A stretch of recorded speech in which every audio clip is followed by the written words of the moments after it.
Bismillahirrahmanirrahim. Assalamualaikum warahmatullahi wabarakatuh. Selamat pagi anak-anak. Kita lanjutkan tentang pembahasan kita masih bahasan tentang Al-Qur'an Hadis.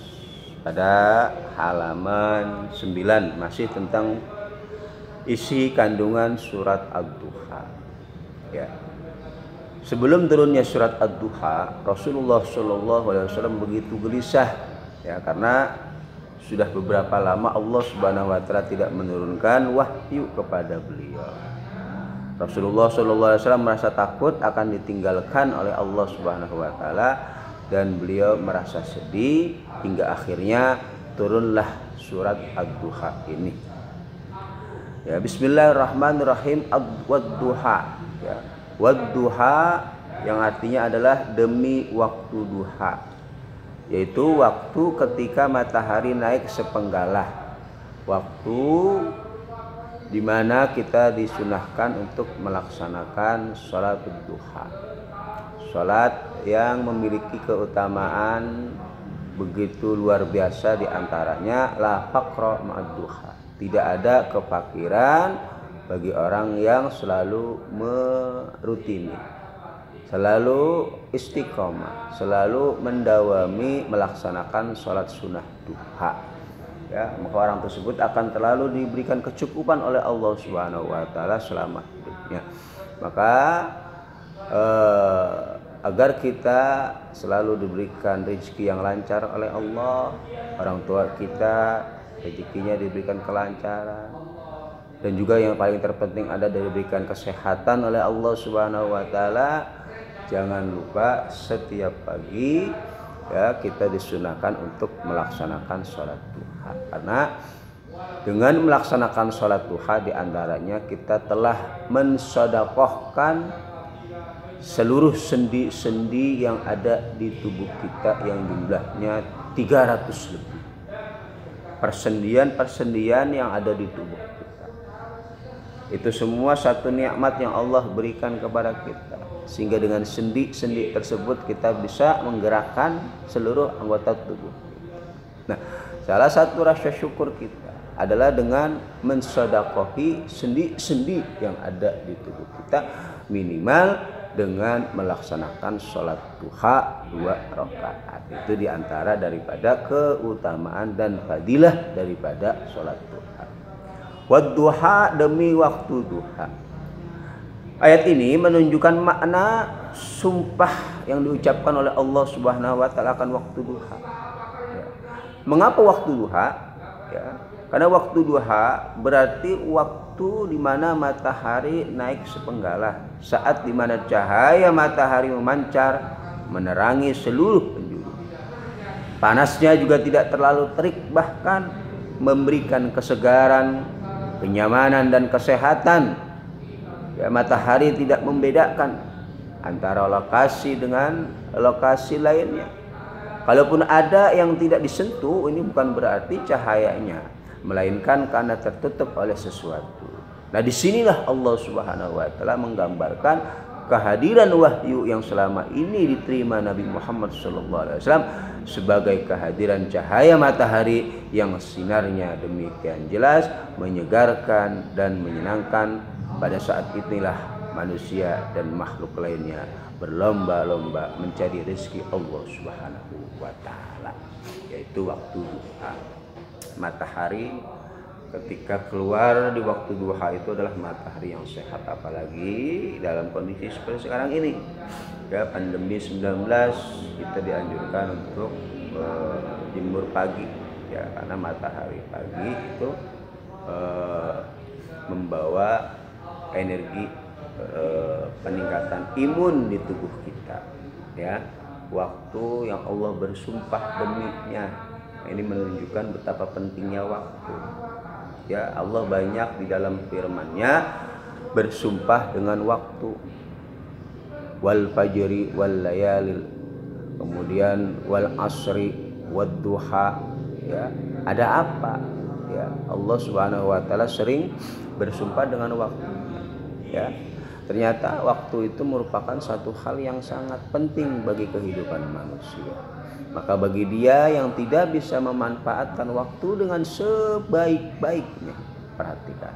Bagi dia yang tidak bisa mengambil kesempatan waktu dengan sebaik-baiknya, ya, maka dia termasuk orang-orang yang merugi. Maka waktu yang kita miliki, kita gunakan untuk sebaik-baiknya. Terutama bagi kalian yang masih dalam tahap belajar, masih dalam keadaan produktif di dalam menuntut ilmu, maka gunakan waktu di rumah Anda untuk menuntut ilmu, belajar dengan banyak membaca, bertanya kepada kedua orang tua, ya. Tujuannya apa? Agar kalian bisa mempersiapkan diri, membekalkan diri nanti ketika dewasa. Karena ilmu ini merupakan hal yang paling utama dibanding yang lainnya. Waktu terus berjalan, jangan sampai terbuang sia-sia tanpa ada faidah dan manfaat yang bisa kita ambil dari waktu yang telah kita lalui. Maka orang yang merugi adalah orang yang, ya, hari kemarin dengan hari sekarang tidak ada perubahan dalam kehidupannya. Dia sudah dikatakan orang yang merugi. Kenapa? Karena dia tidak bisa memanfaatkan waktunya yang telah Allah berikan kepadanya dengan sebaik-baiknya. Apalagi kalau kita sampai dengan tingkatan orang yang celaka. Siapa? Orang yang waktu sekarang ini lebih buruk daripada waktu yang kemarin, atau hari sekarang lebih buruk daripada hari yang kemarin. Jadilah orang yang beruntung. Siapa? Hari sekarang lebih baik daripada hari yang kemarin. Ya, wadduha wal laili idza saja, dan demi malam apabila telah sunyi. Ya. Ayat ini merupakan kelanjutan sumpah Allah Subhanahu wa taala atas waktu malam apabila telah sunyi. Ya. Di sini menyatakan bagaimana keadaan alam dunia tanpa adanya wahyu dari Allah Subhanahu wa taala. Gambaran dalam ayat ini merupakan kebalikan dari ayat pertama tadi, yaitu keadaan malam yang begitu gelap dan sunyi. Malam yang dimaksud dalam ayat ini adalah malam yang sudah sangat larut, saat cahaya matahari telah benar-benar tidak terlihat, ya. Malam yang terang, ya, malam yang tenang serta sunyi ini terjadi pada saat kegelapan telah menyelubungi seluruh penjuru, yaitu waktu menjelang tengah malam hingga sepertiga malam sebelum fajar tiba. Inilah, ya, perumpamaan dunia tanpa cahaya wahyu dari Allah Subhanahu wa taala, begitu gelap dan hampa. Allah bersumpah demi waktu malam ketika telah sunyi. Gambaran bagi kehidupan semesta alam raya ini tanpa adanya wahyu dari Allah Subhanahu wa taala, hampa, gelap, tanpa ada petunjuk jalan dari Allah Subhanahu wa taala. Maka Allah turunkan wahyu yang berupa Al-Qur'an. Nah, di situ Al-Qur'an ini merupakan dalam surat Al-Baqarah hudan lil muttaqin. Hudan, petunjuk jalan, lil muttaqin, bagi orang-orang yang bertakwa. Maka mereka-mereka yang berpegang teguh baik dengan Al-Qur'an maupun hadis Nabi Muhammad sallallahu alaihi wasallam, dia adalah orang-orang yang sedang berjalan di jalan petunjuk Allah Subhanahu wa taala. Maka orang tersebut adalah orang yang akan selamat dunia dan juga selamat di akhirat. Kemudian ma wadda'aka rabbuka wa ma qala, Tuhanmu tidak meninggalkan engkau wahai Muhammad dan tidak pula membencimu. Ayat ini merupakan lanjutan dari gambaran kedua hal yang bertolak belakang, yaitu waktu siang dan waktu malam, di mana Allah Subhanahu wa taala ini tidak akan meninggalkan Nabi Muhammad dengan tidak memberikan wahyu kepadanya. Walaupun Rasulullah Shallallahu alaihi wasallam menggebu-gebu dalam menantikan wahyu dari Allah Subhanahu wa taala, akan tetapi, ya, pemberian wahyu tetaplah hak daripada Allah Subhanahu wa taala. Jadi Allah tidak akan meninggalkan hanya karena beberapa waktu tidak memberikan wahyu kepada Rasulullah sallallahu alaihi wasallam. Begitu pula Allah tidak akan membenci Rasulullah sallallahu alaihi wasallam dan umatnya dengan benci secara berlebihan kecuali bagi mereka yang melakukan perbuatan dosa besar dan enggan bertaubat kepada Allah Subhanahu wa taala. Yang pada intinya Allah mengajarkan kepada Muhammad untuk melaksanakan sesuatu dengan cara pelan-pelan, ya, butuh proses, tidak harus instan langsung jadi. Inilah kehidupan, ya. Seseorang ingin menjadi orang yang selamat di dunia maupun di akhirat, maka dia harus betul-betul berusaha menggapai cita-citanya. Dengan berusahanya dia menjalani kehidupan ini sesuai aturan Allah Subhanahu wa taala. Butuh proses dan tidak ada hal yang instan, ya. Man jada wajada, barang siapa yang bersungguh-sungguh dia akan dapat. Maka apa yang Anda ciptakan, apa yang kalian inginkan, usahakan, ya, dengan sungguh-sungguh dan tanpa adanya tergesa-gesa.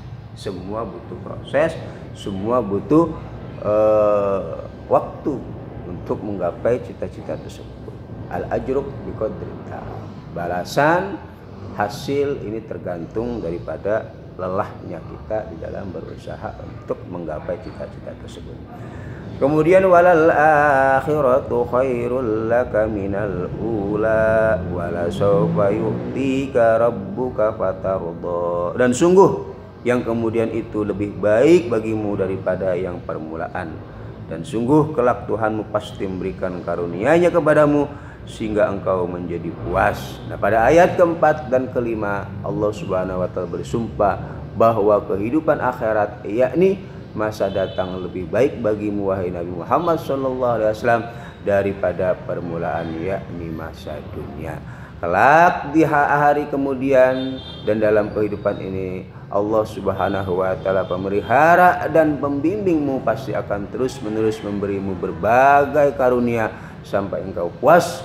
Begitu pula dengan pengikut-pengikut Nabi Muhammad SAW yang taat dan mengikuti syariat yang dibawanya, mereka pun akan memperoleh kesudahan yang baik sebagaimana firman Allah Subhanahu wa taala dalam surat Al-Qasas ayat 83, tilkad darul akhiratu naj'aluha lilladzina la yuriduna 'uluwan fil ardi wala fasada wal akibatu lil muttaqin. Yang artinya negeri akhirat itu kami jadikan bagi orang-orang yang tidak menyombongkan diri dan tidak berbuat kerusakan di bumi, dan kesudahan yang baik itu bagi orang-orang yang bertakwa. Surat Al-Qasas ayat 83. Nah, dari ayat ini, yaitu ayat keempat dan kelima, Allah Subhanahu wa taala menggambarkan bahwa walal akhiratu khairul laka minal ula, bahwa akhirat itu lebih utama dibanding al-ula. Mahwal ula, al-ula ad-dunya, ya, lebih baik, lebih utama dibandingkan dunia dan seisinya. Karena hakikat kita diciptakan di muka bumi ini adalah untuk beribadah kepada Allah Subhanahu wa taala agar kita bisa selamat nanti fil yaumil qiyamah atau di akhirat, ya. Wa ma khalaqtul jinna wal insa illa liya'budun. Tidaklah aku ciptakan jin dan manusia melainkan untuk mengabdi dan beribadah kepadaku.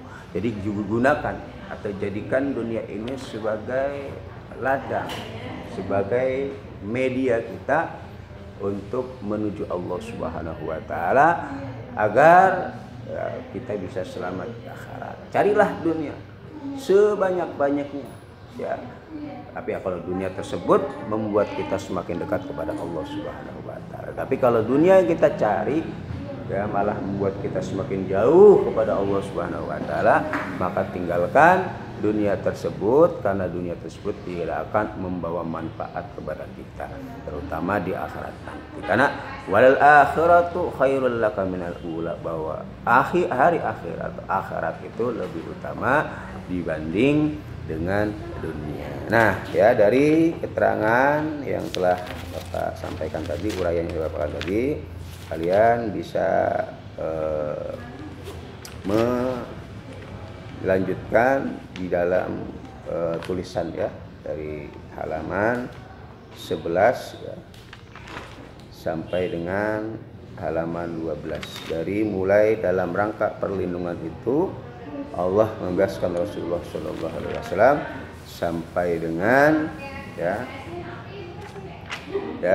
benar akan beliau peroleh titik ya. Ayat ke-8 menuturkan tentang kehidupan Rasulullah, itu tidak perlu ditulis, jadi cukup sampai ya benar akan beliau peroleh titik ya. Kalian kerjakan, kalian tulis di rumah, kemudian kalian baca kembali ya dari materi-materi yang ada. Terima kasih. Wassalamualaikum warahmatullahi wabarakatuh.